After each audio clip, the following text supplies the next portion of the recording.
নারায়ণগঞ্জের আড়াইহাজারে আলোর পথযাত্রী পাঠাগারের উদ্যোগে দারিদ্রদের জন্য ঈদ উপহার সামগ্রী বিতরণ করেছে প্রতিষ্ঠানটি। উপহার সামগ্রীর মধ্যে ছিল শাড়ি, লুঙ্গি, থ্রি পিস ও খাদ্য সামগ্রী।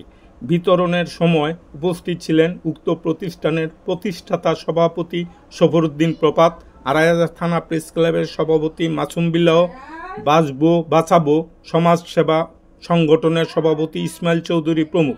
উপহার সামগ্রী পেয়ে বৃদ্ধা আমেনা খাতুন বলেন, নতুন কাপড় ও খাদ্য সামগ্রী পেয়ে খুশি হয়েছি।